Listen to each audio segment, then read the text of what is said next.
This short Bible study tidbit is presented by Mary Alta, a member of New Hope Community Church.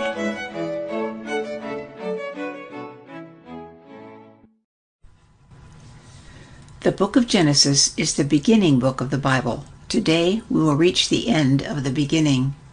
In the book of Genesis we learn what happens when Jacob's daughter Dinah is defiled. We learn Jacob moves his family to Bethel, and there God speaks to him again with these words, "Your name is Jacob. You shall no longer be called Jacob, but Israel shall be your name. The land which I gave to Abraham and Isaac I will give to you, and I will give the land to your descendants after you." But Jacob moved from there to go to Ephrath, which is Bethlehem, and we learn that on the way Rachel dies giving birth to Jacob's son Benjamin. Time passes, and when Joseph is 17, he enters the story. He was a shepherd, and we learn that he was his father's favorite.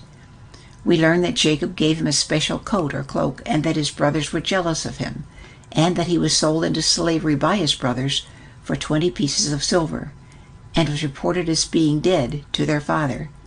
Jacob mourns for him and refused to be comforted. We learn that God remains with Joseph and prospers him in whatever he does, and that he is taken into the house of Potiphar, Pharaoh's officer.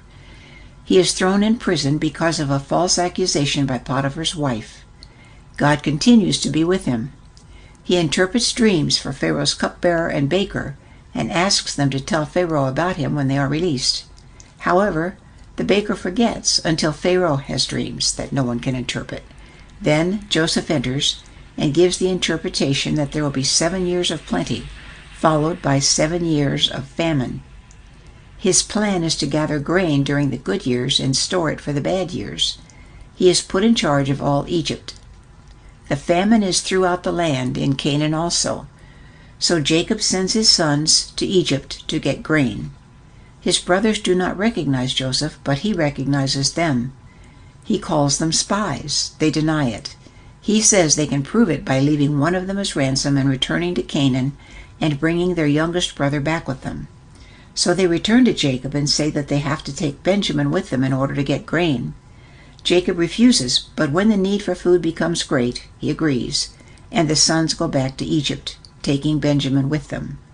Joseph greets them and sends them on their way, but he has his steward put his silver cup into the bag of Benjamin. The boys are stopped and searched, and the cup is discovered. Joseph makes it a serious offense and says he will keep Benjamin. Judah offers himself as a substitute for Benjamin, and at that point, Joseph reveals himself to them. They are amazed, but Joseph tells them to go and bring their father and all the family to Egypt. Jacob's family numbered 70. We learn this from Genesis 46, 26, and 27, which says, "All the persons belonging to Jacob who came to Egypt, his direct descendants, not including the wives of Jacob's sons, were 66 persons in all, and the sons of Joseph, who were born to him in Egypt, were 2. All the persons of the house of Jacob who came to Egypt were 70. So Joseph is reunited with his family, who now live in Goshen, and who prosper greatly. When Jacob is about to die, he blesses Joseph's children Manasseh and Ephraim, saying Ephraim, the younger, will be greater than the older. Jacob also predicts what will be for his other sons. Among the predictions are these concerning Judah and Dan.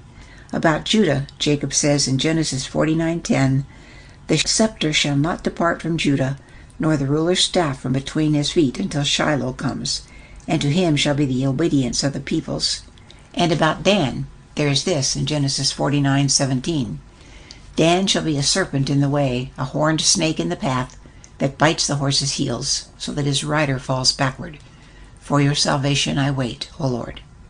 Then Jacob dies, but receives a promise from Joseph to return his body to Canaan to be buried in the burial site Abraham had purchased, and where he and Sarah were buried. Joseph's brothers are fearful now that Jacob is dead, that Joseph might take revenge on them. But Joseph tells them not to worry, that "you meant evil against me, but God meant it for good in order to bring about this present result, to preserve many people alive." Before Joseph dies at the age of 110, he gets a promise from his brothers that when they leave Egypt, they will take his bones with them. This happens, and so do the predictions concerning Jacob's sons, as you will see if you just keep reading. Thank you for sharing this time with me. Have a blessed day.